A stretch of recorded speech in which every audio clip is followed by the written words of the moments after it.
मैं उस राष्ट्र पुरुष पर कविता सुनाना चाहता हूं जिसे दुर्भाग्य से इस देश की राजनीति राष्ट्र पुरुष मानने के लिए तैयार नहीं है। मैं बहुत दुख के साथ कहता हूं आपको, इतनी मूर्तियां लगी इस देश के अंदर कि उसके नाम पर चौराहा, उसके नाम पर यूनिवर्सिटी, क्या सावरकर के नाम पर एक भी मूर्ति के लिए पैसा इस देश की राजनीति को नहीं मिला? उसको भी गालियां इस देश के आजाद भारत में केंद्रीय मिनिस्टर के द्वारा दी गई कि वो तो देशद्रोही थे, वो तो सांप्रदायिक थे।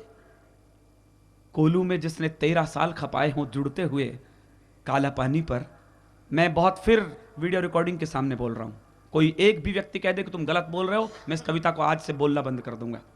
पूरी आजादी का इतिहास पढ़ लेना, जिस क्रांतिकारी ने अपने जवानी के 23 साल जेल के पीछे से बिताए हों, गांधी जी भी शामिल हैं उसमें, गांधी जी ने भी नहीं बिताए, वो केवल और केवल वीर सावरकर होते हैं।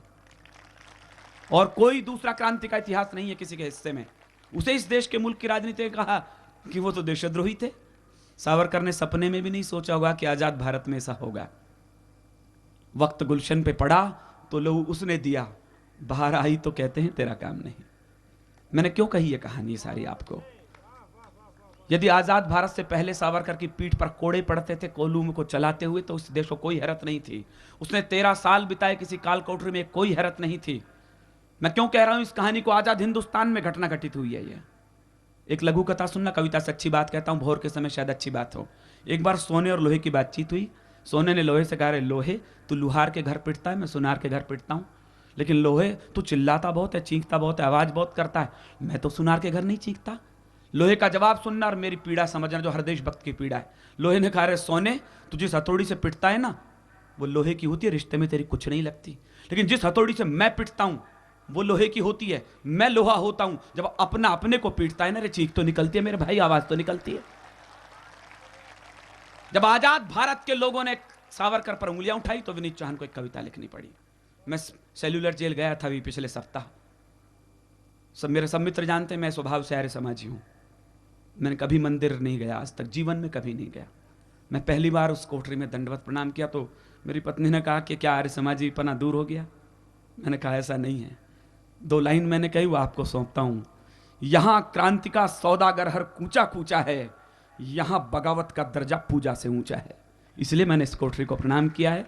मुझे मंदिर से ज्यादा बड़ी लगी वो मूर्ति। मैंने वो फांसी घर देखा, मैंने वो कोलू देखा, मैंने वो कोठरी देखी जहां सावरकर ने 13 साल बिताए।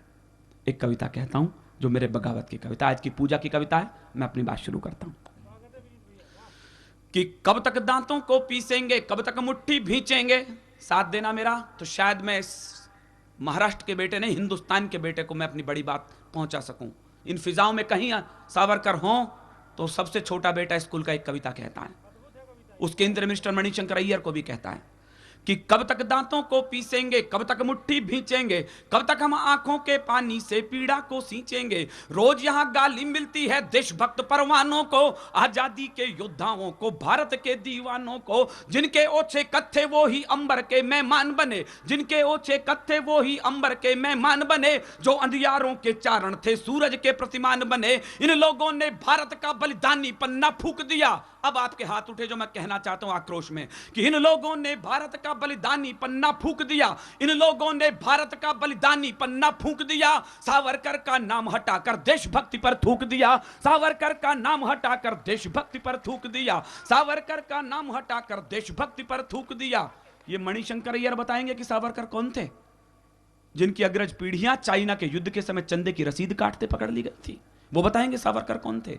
मैं एक चित्र बताता हूं सावरकर क्या करते थे कि जो चीनी, इनका कुंडली बांचता हूं, किन लोगों ने प्रश्न उठाए सावरकर पर कि जो चीनी हमले के दिन भी गद्दारी के गायक थे। ये इतिहास में दर्ज है जो मैं बोल रहा हूं कि जो चीनी हमले के दिन भी गद्दारी के गायक थे, माओ के बिल्ले लटकाने वाले जो खलनायक थे, जिनके अपराधों की गणना किए जमाने बैठे हैं, जिनके अपराधों की गणना किए जमाने बैठे हैं, वो सावरकर के छालों का मोल लगाने बैठे हैं, वो सावरकर के छालों का मोल लगाने बैठे हैं। ये क्या जाने सावरकर या अंडमान के पानी को, जो गाली देते रहते हैं झांसी वाली रानी को। कुछ दिन इन सबको भी भेजो अंडमान का ला पानी, कुछ दिन इन सबको भी भेजो अंडमान का ला पानी।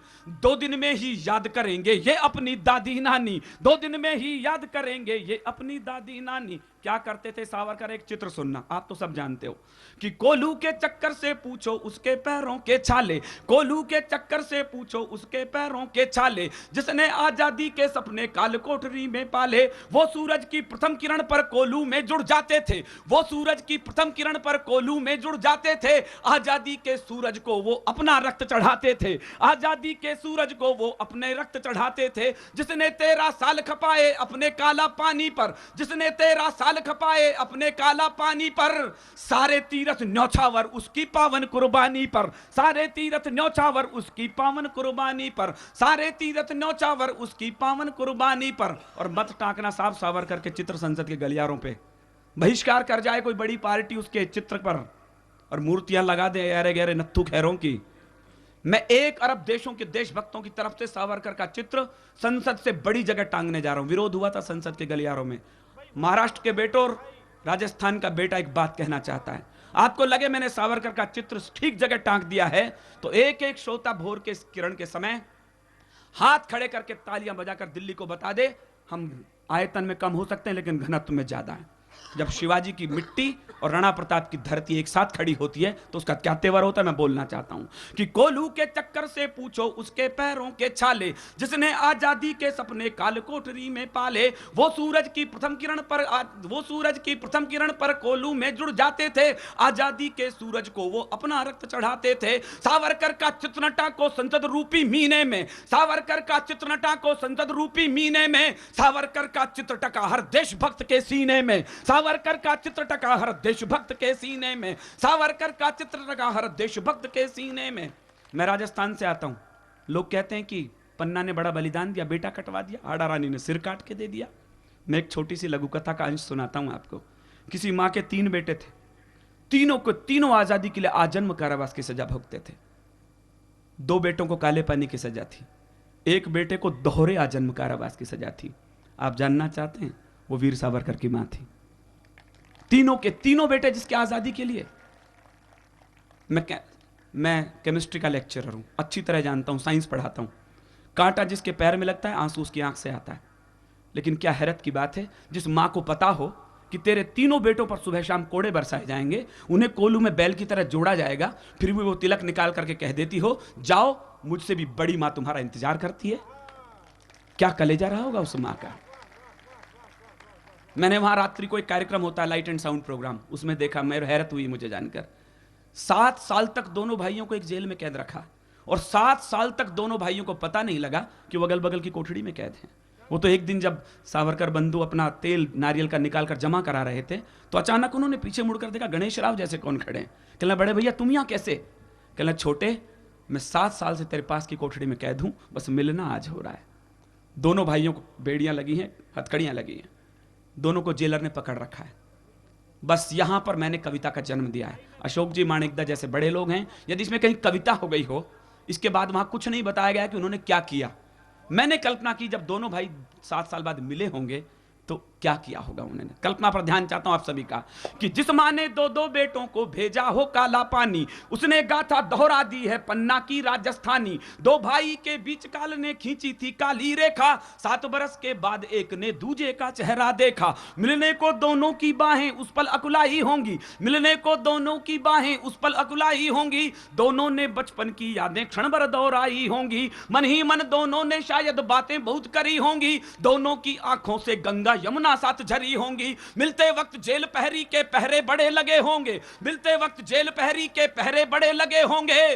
पहली बार उन्हें बेड़ी के बंधन कड़े लगे होंगे, पहली बार उन्हें बेड़ी के बंधन कड़े लगे होंगे, पहली बार उन्हें बेड़ी के बंधन कड़े लगे होंगे। लेकिन जिस दिन ये बेहूदी घटना यहां घटी होगी, लेकिन जिस दिन ये बेहूदी घटना यहां घटी होगी, स्वर्गलोक में उस दिन उनकी रातें नहीं कटी होंगी, स्वर्गलोक में उस दिन उनकी रातें नहीं कटी होंगी।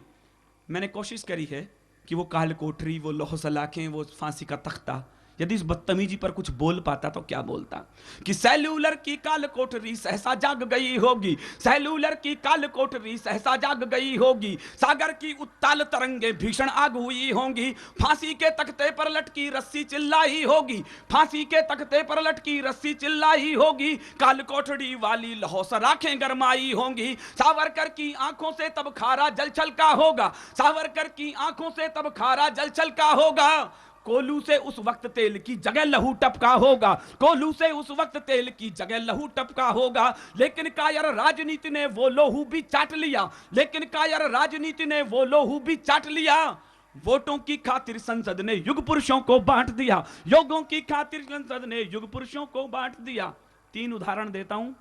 गणतंत्र दिवस मना ले देश, लेकिन याद ये भी कर ले कि इस देश ने ये भी बदतमीजी करी है शहीदों के साथ कि हमने मोल नहीं पहचाना राजगुरु की फांसी का। मैं कविता को विराम करता हूं अंतिम 2 लाइनों में कि हमने मोल नहीं पहचाना राजगुरु की फांसी का, हमने कर्जा नहीं चुकाया अब तक रानी झांसी का, बिस्मिल जी की बहन मर गई झूठे कप धोते धोते, बिस्मिल जी की बहन मर गई झूठे कप धोते धोते, और यहां दुर्गा भाभी ने दिन काटे रोते रोते, और यहां दुर्गा भाभी ने दिन काटे रोते रोते। अंतिम पंक्ति याद रखना, आज की 26 जनवरी याद रखना। विनीत चौहान ने घोषणा करके जाता है, यदि यही बदतमीजी राजनीतिक गलवारियों से होती रही, एक दिन ये आएगा 1 साल के बाद जो विनीत चौहान आज चैलेंज करके जा रहा है। कोई से मेरी बगावत समझ ले या मेरी भविष्यवाणी समझ ले। अंतिम 2 लाइन पढ़ता हूं, और आपको लगे आप ये चाहते हो गुस्से के अंदर कि ये बदतमीजियां रुकें, तो आकाश भर तालियों से आज के इस भव्य कविश्रम का विराम देना। मैं अंतिम पंक्ति पढ़ता हूं।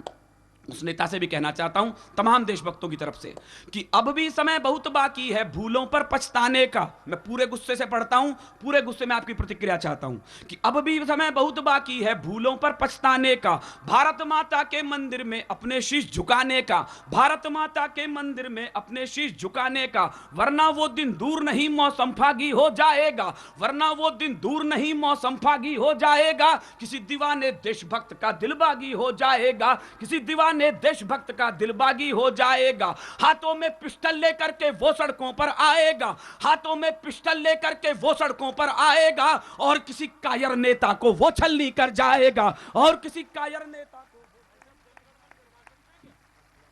दोस्तों